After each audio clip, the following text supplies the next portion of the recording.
In 1726, a fire burned Viborg to the ground, but one building survived. The Golden Lion Hotel. For 300 years, guests have reported a room that doesn't exist. Number 13. When historian Elias Anderson checks in, he discovers the horrifying truth. This room feeds on souls, shadow dancers, bleeding stork feathers, and a copper box full of screams, all tied to a curse from Denmark's darkest folklore.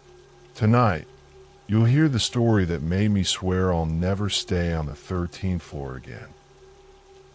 The taxi dropped Professor Elias Anderson in front of the Golden Lion, its blood-red bricks glowing in the sunset. The only surviving building from Viborg's 1726 inferno, the hotel wore its age like a threat. Corby steps clawing at the sky, a weathered Bible verse carved above the door. The wages of sin is death. Elias, a lanky English historian here to study burned church records, barely noticed the storks circling the rooftop. He was too busy arguing with the landlord about room 13. But your board shows no room 13, Elias insisted, tapping the blackboard listing guests. Number 13 between 12 and 14. The old Dane's smile didn't reach his eyes. Fire took that number in 1726. Superstition keeps it buried. Yet when Elias accidentally tried to enter an unmarked door later that night, the brass 13 gleamed under his fingers. Inside, shuffling footsteps, then silence. His real room felt wrong too. The walls seemed to breathe inward. The ceiling stretched impossibly high. And the antique stove? Its iron panel depicted Abraham's knife hovering over Isaac. But the boy's face was modern, familiar. Viborg's Riksarkiv smelled of mold and secrets. The archivist slid Elias a charred ledger, salvaged from the fire. Church trial records, 1726, the week before the blaze. Elias's throat tightened. The last entry described a priest, Father Mickle, accused of consorting with shadows. The sentencing page was burned away, except for one line. Let us in be purged in the 13th room. Back at the Golden Lion, Elias confronted the landlord, who stayed in room 13 before the fire. The old man dropped a wine glass. It shattered like bones. That night, Elias woke to scraping inside the walls. His Stolen Train novel lay open, but the text had changed. Do not seek what the fire spared. The page now read, the 13th guest still hungers. Outside his door, wet footprints led down the hall, toward the unmarked room. Elias pried his room's wainscoting.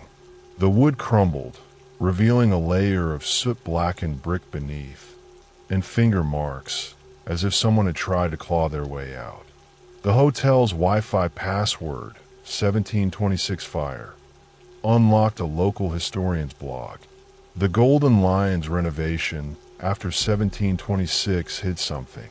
Workers reported screams from room 13's walls, until the bishop ordered them sealed with consecrated mortar. Then the lights went out. From the hallway came 3 slow knocks, then 56 rapid ones, like iron maces on bone. The door creaked open. Inside stood Father Mickle, or what remained of him.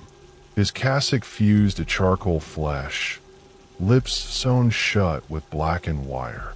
Behind him, the room stretched into impossible darkness, walls papered with burned trial records. You asked for the church's secrets, the thing rasped. Now you'll testify for us. The archive smelled of burnt parchment and guilt. Herskavenius, the elderly archivist, adjusted his spectacles as Professor Anderson spread the 17th century letters across the oak table. Bishop Jürgen Fries was the last Catholic holdout, Scavenius murmured. His pet sorcerer, Magister Nicholas Franken, lived in a townhouse near here. Practiced questionable arts. Anderson's fingers hovered over a 1632 condemnation letter.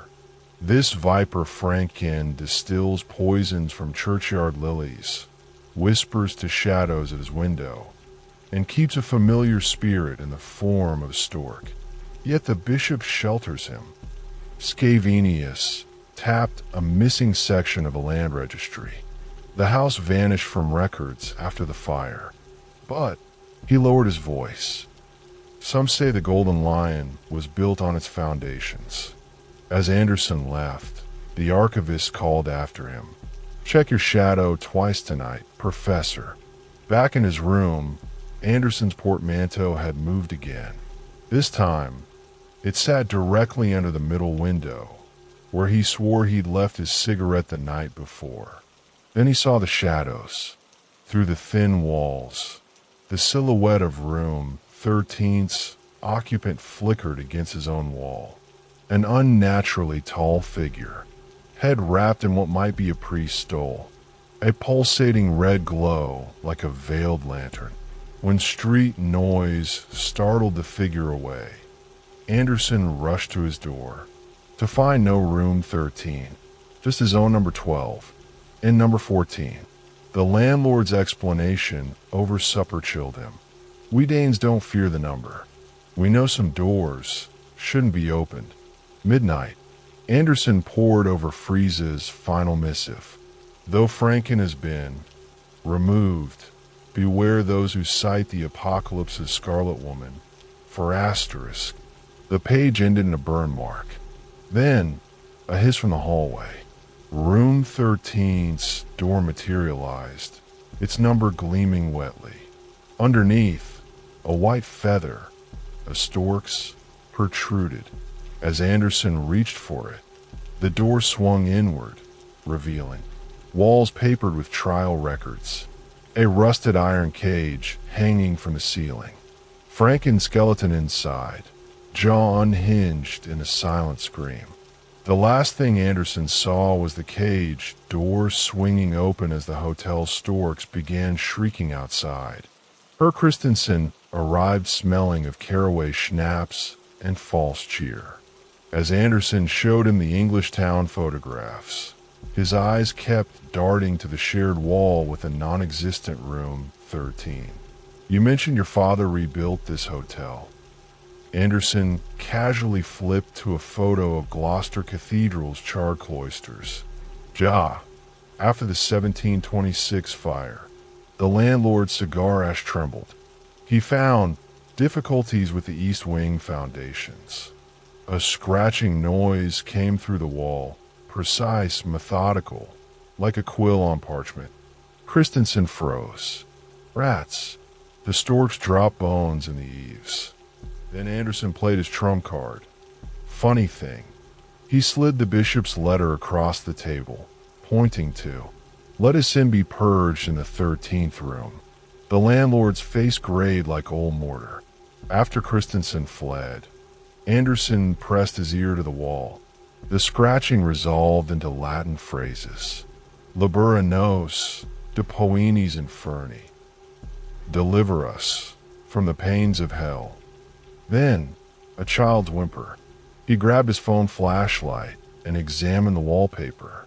Faint lines formed a hidden door outline, its edges sealed with black wax. As he scraped the wax, the temperature plummeted. His breath fogged the air as the scratching became frantic pounding. Something was answering. The last wax flake fell. With a groan of centuries-old hinges, the door swung inward, revealing 1. A priest's cassock draped over a chair, stained with lily pollen. 2. Pages of the missing apocalypse letter floating in midair. 3. Franken's journal lying open too. The bishop commands I record this. The 13th guest comes not from hell, but from the stork's shadow. Then the candlelight hit the far wall. 3 words were scratched into the brickwork. He is watching, and high above, a stork's nest visible through broken rafters began dripping fresh blood onto the pages. The lawyer's shadow capered grotesquely against the opposite wall, arms flailing, legs kicking high like a marionette. Yet through the door, Anderson heard only the creak of floorboards and that unholy singing, a voice like a rusted hinge grinding out.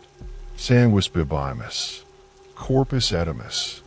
We drink the blood, we eat the body. Herr Christensen's hands trembled around his cigar. Not Jensen's voice. That's older. Then came the knocking, not from room 14, but from the solid wall where room 13 should be. With the landlord's burly porter, they rammed Jensen's door. It burst open to reveal 1. A perfectly ordinary hotel room, bed made, suitcase unpacked. 2. The singing now clearly emanating from the left wall. 3. Jensen's own shadow still dancing, though he stood perfectly still. Anderson pressed his ear to the wallpaper. The Latin chant shifted to Danish. Storken ser, storken ved. The stork sees, the stork knows. Then, a wet crunching sound, like bones being ground in a mortar. Christensen crossed himself. The 1726 fire. They said the stork screamed for days after. Anderson scraped at the wall with a fire poker. The plaster crumbled, exposing, brick stained black with soot, a child's handprint in reddish brown, scratched words in archaic Danish. Han Jemmer Sig I Reden, he hides in the nest. The singing stopped abruptly.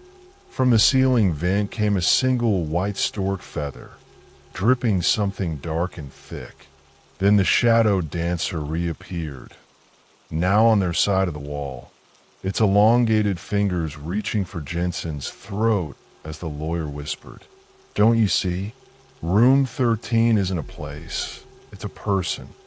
The moment Jensen turned his back, room 13's door reappeared with a wet, cracking sound, like ice splitting. A skeletal arm clad in rotting priest's linen shot out, gray fingers curling around Jensen's shoulder. The stench of lily pollen and charred flesh rolled into the hallway. Anderson barely yanked Jensen free before the door slammed shut, leaving them trembling before unbroken plaster wall. From behind it came a child's voice singing, "Stork, storpatag, vem har du I din sag? Stork, stork on the roof. Who's in your proof?" The landlord's lantern revealed 4 parallel scratches in the wallpaper, fresh and dripping reddish sap. They tore up the floorboards beneath 3 windows that had somehow multiplied overnight. No skeleton, just a footlocker-sized copper box, its surface etched with a store carrying a baby, but the bundle was a screaming old man. 13 tally marks bleeding verdigris. Inside lay Franken's confession, written in inverted Latin mixed with Danish runes. Jensen deciphered aloud, "I, Nicholas Franken, swear the bishop made me trap him in room 13. Not demon nor ghost, but den sidst geist, the last guest, who comes when storks nest on rotten roofs. His price, 1 soul per generation to keep him fed. The fire tried to burn him out. It only made him hungrier." As Jensen spoke the last word, every stork on the hotel took flight at once, their shrieks like women wailing. Years later, Anderson confessed to me in Uppsala. That lawyer Jensen, found dead in 1896, blackened, 2 puncture wounds. He gulped his whiskey. The hotel register showed he'd stayed in room 12. A stork feather floated into his lap as he spoke. We both knew the math. 1726, 1826, 1896. Exactly 13 victims per century. The last guest always collects. And as we parted, Anderson whispered, "Hear that? Somewhere above us. Wings beat against glass."